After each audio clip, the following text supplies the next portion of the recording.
নমস্কার, খাই খাই পাই চ্যানেলে সবাইকে স্বাগত জানাই। আজ আমি আরেকটা নতুন রেসিপি ভিডিও নিয়ে চলে এসেছি। আজ বানাবো মিক্সড ফ্রাইড রাইস। দেখতে পুরো একদম খেতে টেস্টে একদম দোকানের মতন হবে, ঘরোয়া উপকরণ দিয়ে। চলো দেখে নেওয়া যাক। প্রথমে আমি ভাতটাকে একটু তেল মানে ভেজিটেবল অয়েল, একটু লেবুটা ভালো করে রস চিপড়ে ভালোভাবে একটু নুন দিয়ে ভালোভাবে ভাতটাকে হাফ বয়েল করে সিদ্ধ করে নিয়েছি।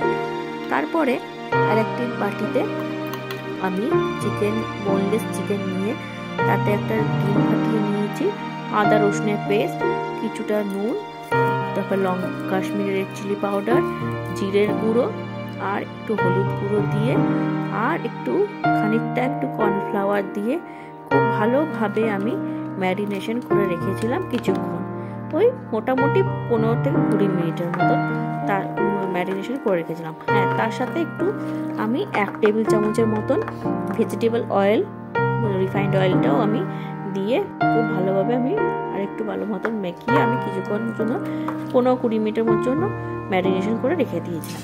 তো ম্যারিনেশন হয়ে যাওয়ার পরে আমি কড়াতে তেল দিয়ে ওই ম্যারিনেটেড চিকেনটা দিয়ে বোনলেস চিকেনটা দিয়ে আমি একটা করে ভেজে নেব। ভেজে নিয়ে এই পিঠ করে একটু মোটামুটি হালকা মতন ভেজে নিয়ে আমি একটা টিস্যু পেপারে এক্সট্রা অয়েল যাতে না থাকে সেই এক্সট্রা অয়েলটা আমি একটা টিস্যু যতটা পারি আর সেইটা আমি এক্সট্রা অয়েলটা শুকে নিয়ে টিস্যু পেপার নিয়ে নেবো। সেটার মধ্যে আমি ওই চিকেনটা তুলে নেব। এই চিকেনটাকেই পরে আমি যখন ঠান্ডা হবে হাত দিয়ে অল্প অল্প করে ছিঁড়ে নেব, মানে হালকা অর্ধেক করে কেটে। অন্যদিকে আমি 3টে ডিমকে একটু নুন আর একটু গোলমরিচ গুঁড়ো দিয়ে ভালো মতো ভুর্জি করে নিয়েছিলাম, সেটা দেখাইনি।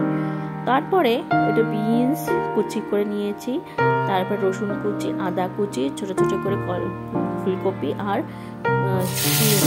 অনিয়ন্সের যে পেঁয়াজটা সেটাও নিয়েছি, পরে অনিয়ন পাতাটাও নিয়েছি, পেঁয়াজ করে। তারপরে তেলে আবার একটু রিফাইন্ড অয়েল গরম করে আদা রসুন কুচিটা দিয়ে আঁচটা সবসময় কমিয়ে রাখবো যাতে পুড়ে না যায়, সুন্দর গন্ধ বেরোলে একটু নাড়াচাড়া করলে তখন আমি স্প্রিং অনিয়নের যে অনিয়নটা এটা আমি দিয়ে দেবো, ওইটা আমি ব্যবহার করেছি।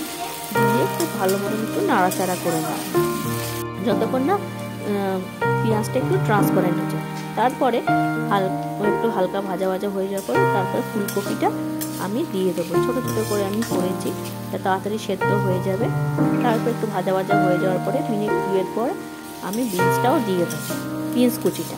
তারপর একটু ভালো মতন একটু নাড়াচাড়া করে একটু নুন দিয়ে দেবো যাতে সবজিগুলো একটু তাড়াতাড়ি সেদ্ধ হয়ে যায়, অথচ মানে সবজিগুলো একদম পুরোপুরি একদম ভাজা যেন না, একটু সামান্য যেন দেখতে লাগে যে মোটামুটি দেখো সবজিও মোটামুটি সেদ্ধ হয়ে গেছে। আমি তখন মটরশুঁটিটা আমি এর মধ্যে দিয়ে দেবো। মটরশুঁটিটা বেশি ভাজার দরকার নেই, হালকা মতন একটু ভাজলেই হয়ে যায়। মটরশুঁটিটা এমনিও খাওয়া যায়, অসুবিধা নেই। ওটার মধ্যে দেওয়ার পরে আমি যেই ভাতটা জল ঝরিয়ে ফাঁকার নিচে রেখে দিয়েছিলাম, পাখার নিচে মোটামুটি ওইটা আমি দিয়ে দিলাম। দিয়ে দেওয়ার পরে তারপরে একটু গোলমরিচ গুঁড়ো, একটু হলুদ গুঁড়ো দিয়ে তারপরে একটু কাশ্মীরি নুনও দেবো, তারপরে একটু কাশ্মীরি রেড চিলি পাউডারও দেবো, স্বাদ মতো নুন দেবে। সবসময় এই অবস্থায় সবসময় তোমরা রাখবেন, লোয়ে রাখবেন।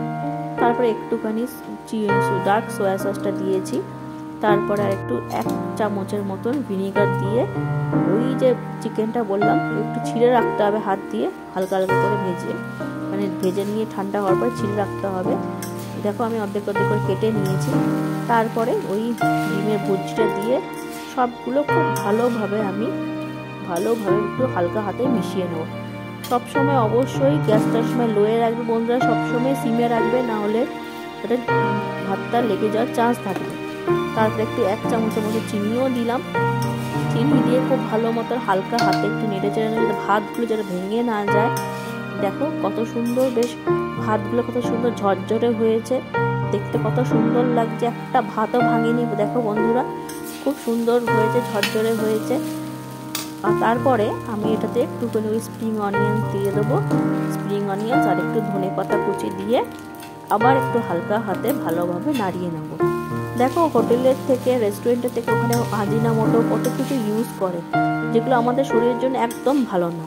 অথচ কত সুন্দরভাবে ঘরোয়া সব সবজি দিয়ে, শীতের সবজি দিয়ে কত সুন্দরভাবে আমার হয়ে গেল।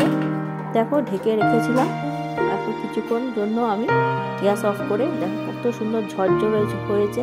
প্রতিটা ভাত কত সুন্দর খিলা খিলা রয়েছে, মানে একটাও ভাঙেনি। আমি প্লেটে উঠিয়ে নিচ্ছি। এটা দেখো তোমাদের সামনে সার্ভ করে দেখালাম, কেমন হয়েছে অবশ্যই জানিও। আবারও আসবো একটা নতুন ভিডিও নিয়ে।